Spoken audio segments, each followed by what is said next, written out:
오늘 함께 나눌 말씀 로마서 12장 14절부터 21절의 말씀입니다. 로마서 12장 14절부터 21절의 말씀, 저 한 절 여러분들 한 절 교독하여 읽겠습니다. 너희를 박해하는 자를 축복하라. 축복하고 저주하지 말라.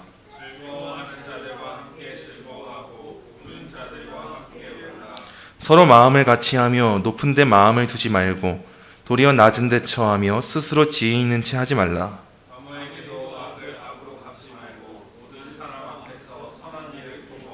할 수 있거든 너희로서는 모든 사람과 더불어 화목하라.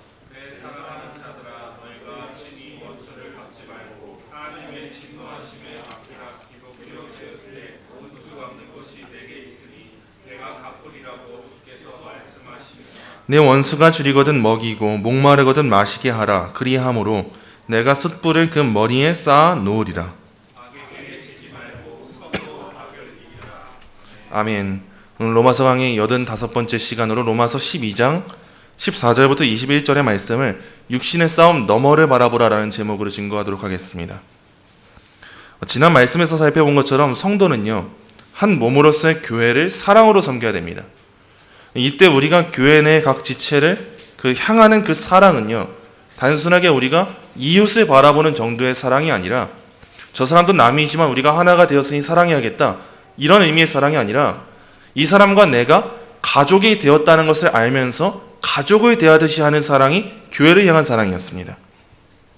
마치 내 형제를 대하듯이, 내 부모를 대하듯이 타인보다 우선되는 그 사랑을 우리 교회를 향하게 하는 것, 이게 바로 우리 성도들이 맺어내야 될 사랑의 열매입니다. 사도는 이제 우리의 사랑을 교회 안에만 국한시키지 않고 더 나아갑니다.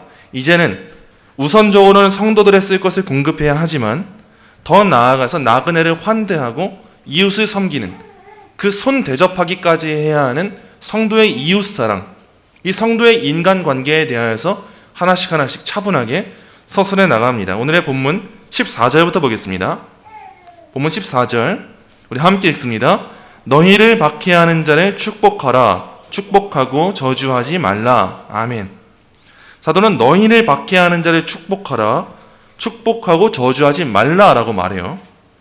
우리가 성도로 살아간다면 우리는 박해를 마주하게 될 겁니다. 이건 분명한 사실이에요, 여러분. 물론 오늘날에는 성도가 성도답게 살아가지 못해서 겪는 박해가 있습니다. 근데 오늘의 본문은 그런 박해를 말하는 게 아닙니다. 오늘날 대부분 그리스도인들은 성도답게 살아내서 박해를 받기보다는 사실상 성도답지 못해서 박해를 당하죠. 근데 오늘 본문에서 말하고 있는 이 박해의 내용, 성경에서 말하는 박해는 항상 성도가 성도답게 살아냈을 때 겪게 되는 박해입니다. 어둠 가운데 빛이 들어가니까 그 어둠들이 빛을 미워해서 얻게 되는 그 박해를 말해주는 거예요. 성도가 성도답게 살아갈 때 세상은 가장 부당하게 성도를 박해합니다. 그 박해의 이유가 뭘까요? 로마서 8장 7절입니다. 육신의 생각은 하나님과 원수가 되나니 이는 하나님의 법에 굴복하지 아니할 뿐 아니라 할 수도 없습니다. 아멘. 세상이 성도를 박해할 수밖에 없는 이유는 육신의 생각이 이 하나님의 법과는 원수가 되기 때문이에요. 그러므로 세상은 성도가 하는 모든 일을 못마땅해 하기 마련이에요. 우리가 가장 성도답게 살아내잖아요. 그럼 세상은 우리를 반기고 좋아할 것 같은데 우리가 즐거운 소식, 기쁜 소식을 전하면은, 사랑하면은, 아껴주면은 좋아할 것 같잖아요. 근데 성도가 이 세상 가운데 빛과 소금으로 가장 그 역할을 다해낼 때 오히려 세상은 우리를 기뻐하지 못합니다. 우리를 오히려 박해하게 됩니다. 성도가 가장 성도다울 때, 우리가 빛으로서의 역할을 다 감당할 때 세상은 자신들의 어두움이 드러나기 때문에 오히려 적대감을 가지고 성도를 박해하지 않고서는 견딜 수 없기 때문입니다. 그런데 사도가요, 우리한테 요구하는 자세가 뭡니까? 사도는 동시에 두 가지를 다 말하고 있어요. 여러분 성도답게 살아가세요를 말하고 성도답게 살아갈 때 여러분은 박해를 당할 것입니다를 말합니다. 그러나 사도가 동시에 우리에게 말하고 있는 건 뭡니까? 여러분은 박해를 당할 것이지만 여러분들은 우리를 박해하는 자들을 그들이 하는 박해와 똑같이 박해하지 말고 저주하지 말고 축복하십시오. 이렇게 말하는 거예요. 사실상 이 말씀은 우리의 상상을 뛰어넘습니다, 여러분. 우리는 항상 생각할 때 어떻게 생각합니까?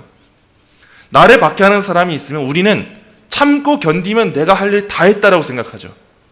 적어도 내가 그리스도인이어서 세상 가운데 잘 견뎠어. 똑같이 안 했어. 저 사람은 나를 힘들게 했는데 나는 잘 참고 견디면서 기도하고 이겨냈어. 나는 저 사람과 똑같은 방식으로 괴롭히지 않았어. 나는 정말 그리스도인이야. 사랑을 아는 사람이야. 이렇게 말하죠.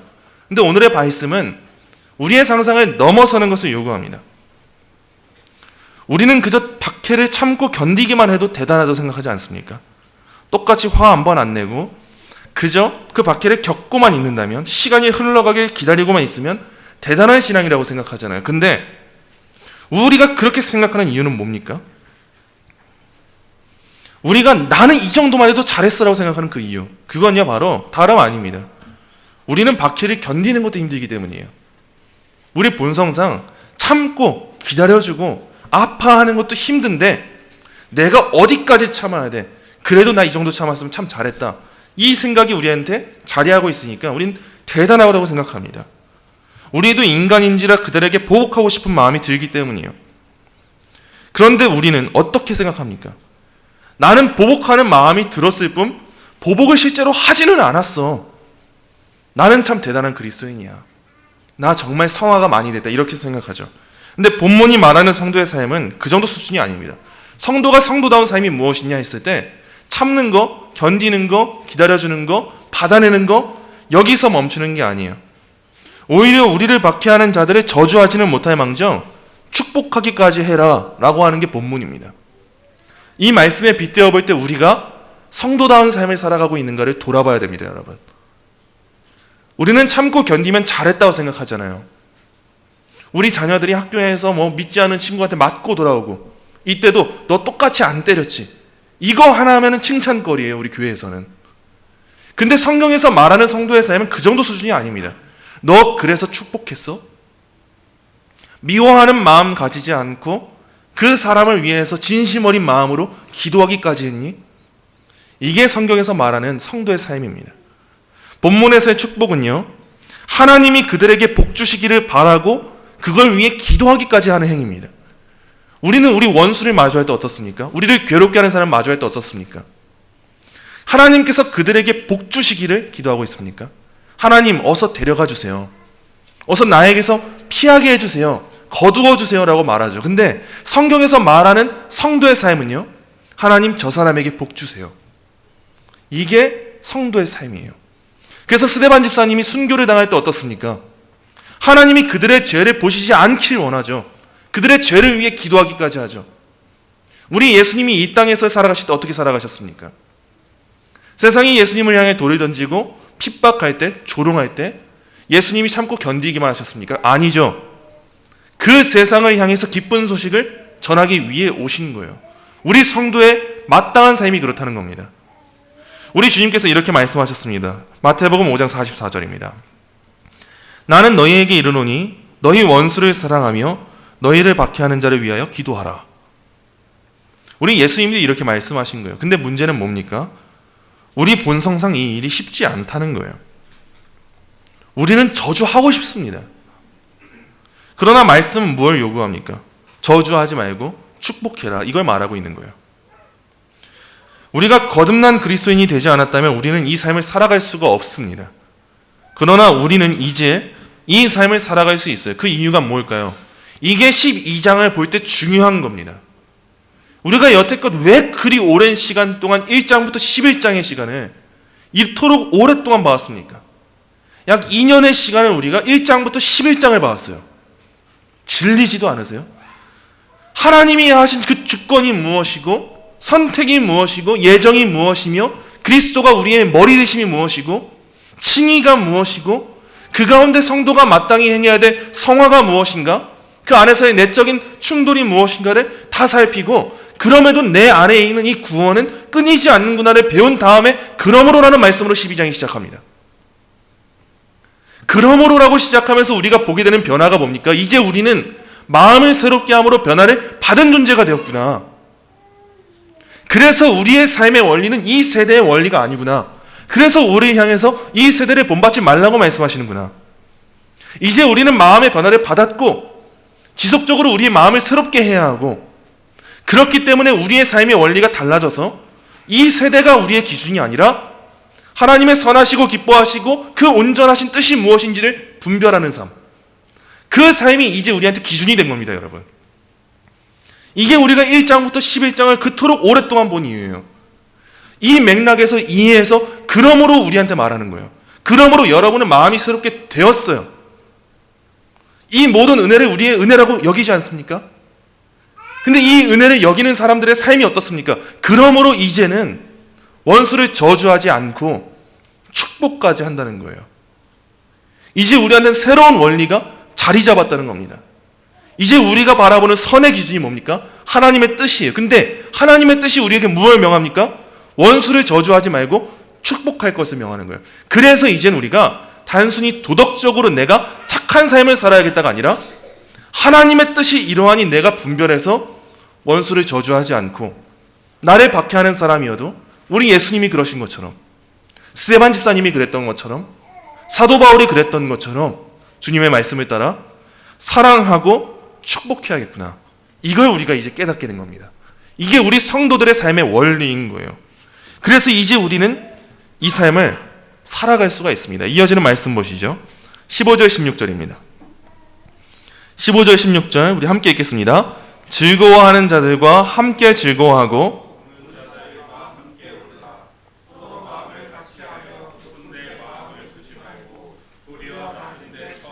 스스로 지혜 있는 체 하지 말라. 아멘. 사도는 이어서 이렇게 말해요. 즐거워하는 자들과 함께 즐거워하고 우는 자들과 함께 울라. 이 말씀의 핵심이 뭡니까? 쉽게 말해서 공감하라는 거예요. 공감의 이유가 뭡니까? 단순하게 타인의 분위기에 취해서 분위기에 휩싸여서 그래 나도 좀 그런 것 같아, 이런 공감이 아닙니다. 저 사람의 마음이 내 마음이 되기까지 하는 그 공감을 말하는 거예요. 이게 뭡니까? 이웃을 사랑하기는 나 자신을 사랑하는 것처럼 하는 그 사랑을 해서 저 사람의 마음이 내 마음이 되기까지 하는 그 마음을 가지라는 게 이 말씀의 핵심이에요. 우리는 주로 내가 즐거울 때 즐거워합니다. 내가 슬플 때 슬퍼합니다. 그리고 사람들이 내 감정에 주목해서 내 감정대로 따라오길 바라죠. 근데 반면에 내가 타인의 감정을 따라가길 바라지는 않아요. 이게 우리의 인간이에요. 우리 인간의 감정은 지극히 자기 중심적입니다. 그러나 하나님께서는 사람을 지으실 때 어떻게 지으셨습니까? 자기 중심적으로 지으시지 않았어요. 관계들 가운데 지으셨습니다. 그 중에서도 사람과 사람과의 관계 가운데 지으셨어요. 아담에게 홀로 두지 않으시고 홀로 있는 것이 좋아 보이지 않으셔서 하와를 함께 두셨습니다. 이 인간과 인간의 관계를 허락하신 거예요. 근데 사람과 사람과의 관계가 죄로 인해 왜곡되었습니다. 변질되었어요. 타락했어요. 그러고 나니까 어떻게 됩니까? 이전에 아담이 하와를 향해서 그 바라보던 시각이 다 변질되어 버렸어요. 다 왜곡되었습니다. 이전에는 아담이 하와를 향해서 어떻게 말했습니까? 내 뼈 중에 뼈고 살 중에 살이라고 말했죠. 근데 타락하고 나니까 어떻게 됩니까? 내 뼈 중에 뼈요 살 중에 살이라고 했던 그 고백이 사라지고 하나님 저 여자가 그랬어요가 돼요. 저 여자가 됩니다. 하나님이 나한테 사랑하도록 돕는 배필로 주신 그 상대를 이제는 관계가 깨지고 나니까 뼈 중에 뼈요 살 중에 살이 아니라 단순히 저 여자가 돼버리는 거예요. 이게 인간관계의 왜곡이에요. 타락이에요. 그래서 이젠 서로가 서로를 이해할 수 없고 공감할 수가 없는데, 다시금 아담이 그랬던 것처럼 타인을 바라볼 때 저 사람이 내 뼈 중에 뼈고 살 중에 살입니다, 하나님이 내게 주신 사람입니다라고 고백할 수 있는 사람은 누굴까요? 마음을 새롭게 함으로 변화를 받은 우리 그리스도인입니다. 이제 우리는 그 잃어버린 형상을 회복한 사람들이에요. 원래 하나님이 우리한테 허락하셨던 그 참된 관계를 회복한 사람들입니다. 그래서 이제 우리는 어떻습니까? 이제 우리가 그러므로의 삶을 살아간다면 타인의 즐거움을 멀찍이서 바라보고 타인의 슬픔을 멀찍이서 바라보는 자들이 되어서는 안 됩니다. 이젠 우리 안에 있는 참 사랑 때문에 타인이 겪는 일을 내 일처럼 여겨야 됩니다. 그리고 타인은 나 자신을 대하듯이 나를 사랑하는 것처럼 타인을 사랑해야 돼요. 단순한 교훈이 아닙니다. 그리스도인 되었다면 따라오는 열매가 그렇다는 거예요. 우리 안에 오늘날 이러한 열매가 없지 않습니까? 그렇다면 우리는 우리의 구원을, 우리의 은혜를 다시금 점검해 봐야 돼요. 우리가 이런 삶을 살아갈 때 우리는 다시 보게 되는 거예요. 아, 내 마음이 하나님을 향해 올바르게 서 있구나. 내 마음이 새롭게 함으로 변화를 받은 마음이구나를 우리가 서로를 향해 서로를 즐거워해주고 울어줄 때 깨닫게 되는 거예요. 그래서 다음에 나오는 말씀처럼 우리는 서로 마음을 같이 해야 합니다. 단순하게 외적 행동으로만 같이 울어주고 웃어주고 이게 아닙니다. 행동은 항상 그 근원에 마음이 있습니다. 우리가 누군가를 향해 울어줄 수 있습니다. 그리고 우리가 누군가를 향해 웃어줄 수 있어요. 그러나 하나님이 아세요. 우리의 마음이 함께 우는 마음이 되어서 울은 것인지 함께 웃는 마음이 되어서 웃은 것인지 하나님이 아십니다. 그렇기 때문에 우리는 이 마음을 갖게 될 때 결코 높은 데에 마음을 두어서는 안 됩니다. 내가 그래도 저 사람보단 낫지, 높지, 다르지, 나는 더 높아지고 싶어 이 마음을 가지면 안 돼요. 왜요? 우리가 높은 데 마음을 두고 살아가는 그동안 우리의 눈은 결코 낮은 데를 향하지 못합니다. 우리가 높은 데에 마음을 두고 살아가는 그 시간 동안 우리가 명예와 신분을 그렇게 갈망하는 시간 동안 우리는 절대 낮은 사람들과 어울릴 수가 없어요. 그런데 교회는 어떤 곳입니까? 낮은 사람들이 옵니다. 가장 비천한 사람들이 모이게 됩니다. 근데 하나님은 그들을 향한 사랑을 우리 성도들이 실천하라고 명하시는데 우리 마음이 저기가 있으면 우린 결코 그 섬김을 살아갈 수가 없어요. 사회적인 명예와 신분이 누구보다도 우월해지기를 바라지 않습니까? 그러나 우리가 그런 것들을 추구하고 살아갈 때 우리는 교회 안에서 장애를 마주하게 될 거예요. 실천을 못할 겁니다. 우리가 그렇게 높은 데 마음을 둘 때 우린 과연 얼마나 낮은 데를 바라보고 섬길 수 있겠습니까?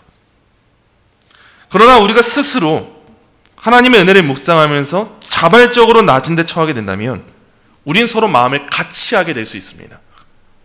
우리가 자발적으로 우리를 낮은 데 처하게 하는 이유가 있어요. 예수님이 그러셨기 때문입니다. 우리가 그리스도인입니까? 그리스도가 우리 주인입니까? 우리 주님께서 언제 높은 데 마음 두셨습니까? 우리 주님께서 보이신 본은 항상 겸손이었습니다. 그래서 오늘 본문에서 스스로 지혜 있는 채 하지 말라라는 말씀은 사실상 번역하자면 네 눈에 지혜로운 자가 되지 마라라는 말씀이에요. 이 말씀 꼭 기억하세요. 스스로 지혜 있는 자 되지 마라라는 말씀으로만 우리가 받아들이면은 현실적으로 와닿지가 않아요.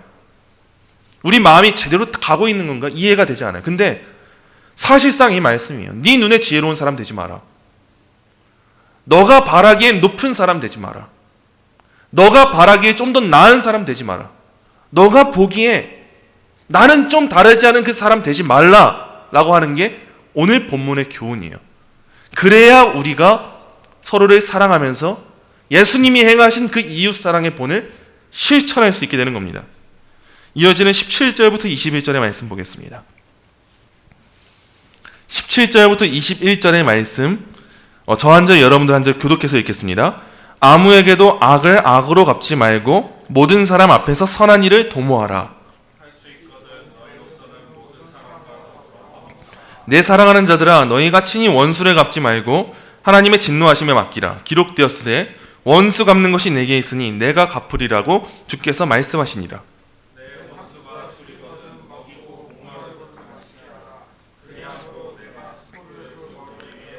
함께 읽습니다.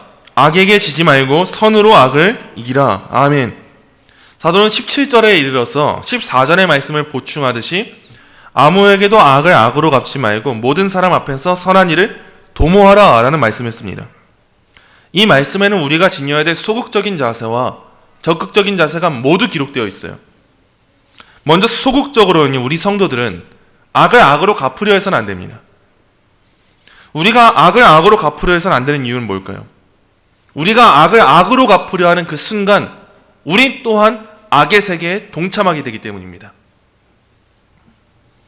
우리는 원수를 갚는 것을 마땅한 것으로 생각하지 않습니까? 정당하다고 생각하지 않습니까? 적어도 하나님 제가 이 정도는 할 수 있잖아요. 저 사람이 한 만큼 그 이상은 아니어도 제가 이만큼은 할 수 있지 않습니까? 라고 생각하지 않습니까? 그러나 오늘의 본문은요, 우리가 정당하다고 여기고 있는 그 악을 갚는 행위, 제가 적어도 맞은 만큼만 때리겠습니다. 제가 적어도 받은 만큼만 주겠습니다. 이 행위도 금하고 있어요. 소극적으로는 우리 죄를 금하고 적극적으로는 무엇을 요구합니까? 선한 것을 도모하라고 권면합니다. 우린 늘 소극적으로 멈추기만 해도 잘하잖아요. 그만한 것도 못하니까 문제잖아요. 참는 것도 못하잖아요. 갚지 않는 것도 못하잖아요. 근데 성경은 거기서 멈추지 않아요. 선을 도모하라고까지 권면합니다. 분명 억울한 일 당하고 악한 일 당한 건 우리인데요, 악을 악으로 갚지 말라고 말합니다. 그리고 선을 도모하라고까지 말해요. 선을 행하라고까지 합니다. 그래서 18절에서도 할 수 있거든 너희로서는 모든 사람과 더불어 화목하라라고 말합니다. 화목해야 될 대상이 우리한테 잘하는 대상이 아니에요. 우리한테 어느 정도 밉보이지 않은 대상이 아닙니다. 누굽니까? 모든 사람이에요. 물론 이 일이 불가능할 때가 있기도 하겠죠. 전쟁의 상황이나 생명의 존엄이 달린 문제나 복음 전도하다가 미움을 당하게 될 때나 우리가 화목하게 되지 못할 상황이 있겠죠. 근데 이건 아주 특수한 예외입니다. 우리한테 그럴 일은 쉽게 오지 않아요, 여러분. 오히려 본문이 말하고 있는 건 그 예외의 상황을 인정하지 않는 거 아닙니다. 그러나 할 수 있거든 너희로서는 이 두 말을 강조하면서 최선을 다해서 상황 핑계 대지 말고 화목하라는 거예요. 그게 우리 본분이라는 겁니다. 이 사람이 나를 핍박하는가? 나에게 악하게 대하는가? 그럼 내가 이 일을 해결하려고 하지 말라는 거예요. 우리 역할은 뭡니까? 그냥 성도로서 해야 할 자세를 하는 거예요. 분수대로 사는 겁니다. 하나님의 일은 하나님께 있으니까 너는 화목하라는 명령을 받았으면 화목해라. 그게 다다. 이걸 말해주는 거예요. 사도는 우리가 원수를 갚지 말 것을 권면하죠. 그 이유가 뭡니까? 원수 갚는 게 우리 일이 아니라 하나님의 일이기 때문이라는 거예요. 우리가 여태까지 봤던 그 분수에 대한 이야기가 여기서 나옵니다. 이 말씀이 사실상 오늘 본문의 핵심이에요. 우리가 행할 일은 뭡니까? 선을 행하는 겁니다. 원수를 보복하고 원수에게 진노하는 일은 누구에게 있다는 겁니까? 하나님에게 있습니다. 여기서 우리가 역할을 제대로 이해해야 됩니다, 여러분. 우린 늘 어떻게 살아갑니까? 원수 갚는 것이 내 일이죠. 내가 안 하면 하나님도 안 하시겠다는 생각이 그 안에 있는 거예요. 그래서 우리는 힘들고 어려울 때 기도하면서도 그 마음이 쉽게 정리가 되지 않아서 기도하고 돌아가서 원수를 갚지 않습니까? 적어도 한마디는 매기고 돌아와야 편하잖아요. 적어도 내가 받은 만큼은 아니어도 내가 더 크게 주진 않았어도 아주 조금이라도 해야 속이 시원하잖아요. 그래야 발 뻗고 잠자잖아요. 근데 그러한 사상 안에, 그러한 생각 안에 뭐가 자리하고 있습니까? 하나님은 이 일을 안 하시기 때문에 내가 합니다. 이 마음이 있는 거예요. 근데 오늘의 본문이 보여주는 건 뭡니까?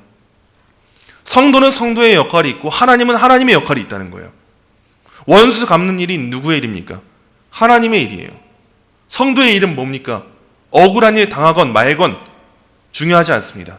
아프건 아프지 않건 중요하지 않아요. 박해를 당하건 당하지 않건 중요하지 않습니다. 우리한테 요구하신 이웃사랑을 실천하는 것, 화목하는 것, 이게 우리 일이라는 거예요. 그래서 오히려 우리에게 요구하는 자세가 뭡니까? 본문에 이렇게 기록해 있어요. 내 원수가 줄이거든 먹이고 목마르거든 마시게 하라. 사실상 우리가 지니는 마음은 정반대예요. 원수가 줄이면 더 줄이게 하고 싶어요. 목마르면 마실 걸 하나도 주고 싶지 않아요. 근데 정반대로 하나님이 요구하세요. 그들이 원수인 걸 아는데 먹이는 게 신앙이라고 말하세요. 그들이 원수인 걸 아는데 마실 걸 주는 게 신앙이라고 하는 거예요. 왜 그렇습니까? 우리가 억울함을 당했든 안 당했든 우리 삶의 원리는 뭡니까? 하나님의 뜻을 분별하고 우리 몸을 거룩한 산 제사로, 하나님께서 기뻐하시는 거룩한 산 제사로 드리는 게 우리 삶의 기준이기 때문이에요. 선의 원리를 실천하고 사는 것, 그게 우리 분수입니다. 원수 갚는 것, 우리 분수가 아니라는 거예요. 하나님께서 우리한테 요구하시는 걸 행하는 것, 그게 경건이다라는 말씀이 오늘의 말씀입니다. 말씀을 맺습니다. 사랑하는 성도 여러분, 오늘의 말씀을 단순하게 문자적으로만 이해하신다면 오늘의 말씀을 여러분은 꼭 도덕적인 권면 정도로 이해하실 거예요. 그래, 나 착하게 살아야지, 선하게 살아야지, 이해해야지, 나는 축복해야지, 그 정도 마음의 넉넉함이 우리한테 있어야지, 이렇게만 이해하고 돌아가실 거예요. 그러면 우리가 세속적인 그냥 탈무드 정도의 지혜를 얻고 돌아갈 겁니다. 근데 오늘의 본문은 그런 도덕적인 권면 이상을 보게 합니다. 오늘의 본문은 다양한 선행을 요구하고 있어요. 근데 이 선행의 이유가 뭡니까? 단순히 사랑이 넘치는 사회를 만들라는 것, 살기 좋은 세상 만들라는 것, 따뜻한 그리스도인 되라는 것, 이 정도가 아닙니다. 오히려 그 수준을 넘어섭니다. 이 모든 선행의 이유, 우리가 우리를 박해하는 자를 축복하고 저주하지 말아야 될 이유는요, 우리는 눈에 보이지 않는 싸움을 하는 자들이기 때문입니다. 우리는 이 각박한 세상 가운데 살아가면서 늘 영적인 감각을 상실한 채 육적인 감각에 의존하면서 살아가곤 합니다. 그래서 우리는 언제나 다시금 상기시켜야 돼요. 우리가 비록 지금 이 시간 이 세상 가운데 육적 감각에 의존해서 살아간다 할지라도 우리는 언제나 육적 감각 너머를 보아야 하는 자들입니다. 비록 지금 우리는 육신의 죄악을 힘입어서 살아가지만 그럼에도 우리는 이 세상이 영원하지 않음을 아는 자들입니다. 우리 안에 그 새롭게 된 나라가 이미 임했고 앞으로 임할 것을 우리가 믿기 때문에 우리 삶의 기준은 이 세대의 원리가 아니라 이 세대를 본받지 않으면서 하나님의 뜻이 원리가 되는 삶이죠. 이 하나님의 뜻이 원리가 되는 이 삶은 육적 감각에 의존하지 않습니다. 영적 원리예요. 근데 문제는 뭡니까? 우리는 항상 이 육적인 것에 치우쳐서 육적인 것이 전부인 것처럼 살아간다는 거예요. 눈에 보이지 않으면 그건 지금 당장 내 일이 아니어서 눈에 보이는 일부터 해결하고자 하는 게 우리의 삶이지 않습니까? 우리를 박해하는 자가 있습니까? 이걸 육적 싸움으로 이해한다면 우리는 그 박해에 맞서 싸워야 될 거예요. 왜요? 하나님은 지금 당장 이 일을 해결해 주시지 않으시니까요. 우리가 이 세상 가운데 명예를 누리지 못하면서 살아가고 있습니까? 이걸 육적 싸움으로 이해한다면 우리는 높은 데 마음을 두고 살아가야 돼요. 왜요? 하나님은 우리한테 높은 데를 향하게 하지 않으시니까요. 하나님의 일은 별개니까요. 원수를 향한 보복하고자 하는 마음이 강렬히 생깁니까? 이걸 육적 싸움으로 이해하면 우리는 그 원수를 보복하지 않고서는 견딜 수가 없습니다. 왜요? 이 일도 하나님이 하시는 일이 아니라 내가 하는 일이어야 되니까요. 이 세상이 더 영원하니까요. 저 영원한 세상은 언제 올지 난 모르겠고 지금 당장 나는 이 세상을 생각하면서 살아가야 되니까요. 지금 그게 내 원리니까요. 지금 내가 추구하는 선이 이거니까요. 내가 추구하는 선이 뭡니까? 육적인 세상에서 영원히 복락을 누리면서 사는 거니까요. 이거에 매이게 되면 우리는 언제나 이 육적 싸움에 의존하면서 살아갈 겁니다. 원수가 있습니까? 갚아야 돼요. 핍박하는 자가 있습니까? 저주해야 돼요. 목마르고 줄인 원수가 있습니까? 먹을 걸 주면 안 되고 마실 걸 주면 안 돼요. 그러나 오늘의 본문은 우리로 하여금 그 너머를 보게 합니다. 육적 싸움을 넘어서서 영적인 싸움을 보라고 요구하는 거예요. 우리가 늘 해야 할 영적 싸움은 뭡니까? 우리 몸을 하나님이 기뻐하시는 산 제물로 드리는 거예요. 제물로 드리는 게 뭡니까? 우리 부분만 드리는 거예요? 그게 아닙니다. 우리 팔만 드리는 겁니까? 그게 아니에요. 근데 오늘날 그리스도인들 문제가 뭡니까? 그리스도인 되었다는 것을 내 삶의 부분만 드린 걸로 착각하는 거예요. 그러나 하나님이 기뻐하시는 영적 예배, 그 영적이라는 말은 합리적이라는 거예요. 합당하다는 거예요. 이성적으로 당연하다는 거예요. 그 당연한 예배가 뭡니까? 로마서 1장부터 11장까지의 은혜를 입은 자들이 당연하게 하나님께 해야 될 예배. 우리 삶의 몸 전체를 하나님께 드리는 거예요. 제물이 되는 겁니다. 이제는 내 삶이 내가 주인 되지 않는 거예요. 이제 나는 그리스도와 함께 십자가에 못 박힌 겁니다. 내 삶의 주인 되시는 분 누굽니까? 그리스도예요. 내 삶의 원리가 뭡니까? 내 뜻입니까? 아닙니다. 하나님의 뜻인 거예요. 이제 그 원리를 보면서 우리는 삶의 아주 작은 부분까지도 예배가 되는 삶을 살아야 됩니다. 예배로 다 기여해야 돼요. 이때 우리한테 필요한 사고가 뭡니까? 하나님의 뜻이 무엇인지를 분별하는 거예요. 내 뜻이 기준되는 게 아니라 하나님의 뜻이 기준이 되는 게 영적인 예배입니다. 우리가 하나님의 뜻을 분별한다는 건 또 무엇을 의미합니까? 우리가 마주하는 관계들 가운데 나 자신은 모든 것을 감당할 수 없지만 그 자리 가운데 하나님이 내게 맡겨주신 믿음의 분량이 있다는 걸 바로 알고 분수대로 그 자리 가운데 내 역할 다 하는 것, 그겁니다. 우리가 세상 가운데 그리스도인으로 부름 받았습니까? 그럼 우리 분수는 뭡니까? 화목하는 겁니다.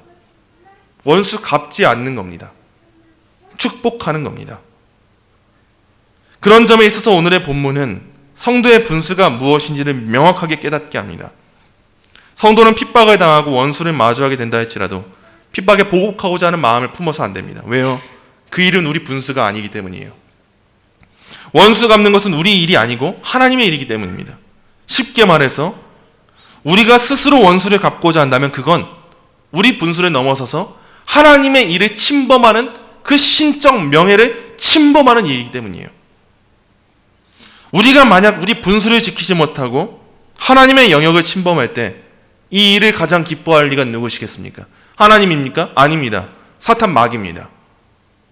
그래서 우리가 원수에게 축복하지 못하는 게 단순히 육적 싸움인 게 아니라 영적 싸움인 겁니다, 여러분. 우리가 이 일에 있어서 하나님의 뜻을 지키지 못하고 살아갈 때 우리를 향해 기뻐할 자가 누굽니까? 사탄 마귀입니다. 그래서 이 일은 단순하게 도덕적인 교훈이 아니고 단순하게 탈무드 같은 지혜서가 아니고 영적 싸움의 원리를 말해주는 거예요. 우리가 박해를 당할 때 보복을 하냐 안 하느냐의 문제, 육적 싸움 아닙니다, 여러분. 영적 싸움입니다. 그러므로 사랑하는 성도 여러분, 눈에 보이는 싸움을 하려다가 눈에 보이지 않는 싸움에서 패배하는 그 쓰라린 아픔을 겪지 않으시기 바랍니다. 눈에 보이는 싸움은 허상과도 같을 뿐 우리는 눈에 보이지 않는 그 혈과 육에 속하지 않은 그 영적 싸움을 바라보고 그 일 가운데 승리를 거둬야 됩니다. 그 일에 승리하는 비법이 무엇입니까? 나의 일을 알고 하나님의 일을 알아서 하나님의 일하심을 신뢰하면서 내 분수를 지키는 거예요. 눈앞에 보이는 어려움이 있습니까? 그 어려움으로 인해서 하나님께서 여러분에게 요구하시는 순종을 행하기를 어려워하십니까? 이때 많은 사람들은 내 힘으로 그 일을 이겨내보자 하나님의 일을 침범하는 악을 행하게 될 겁니다. 그러나 우리가 우리의 분수를 바로 알아서 하나님께 합당한 영적 예배의 삶을 살아가게 될 때 우리는 악에게 지지 않고 선으로 악을 이기는 최후를 마주하게 될 거예요. 그러므로 하나님이 하신 일을 기대하십시오. 또 여러분의 일을 성실히 하세요. 여러분의 일이 뭡니까? 하나님이 여러분에게 맡기신 그 삶을 믿음의 분량대로 순종하면서 살아가는 겁니다. 타협하지 마십시오.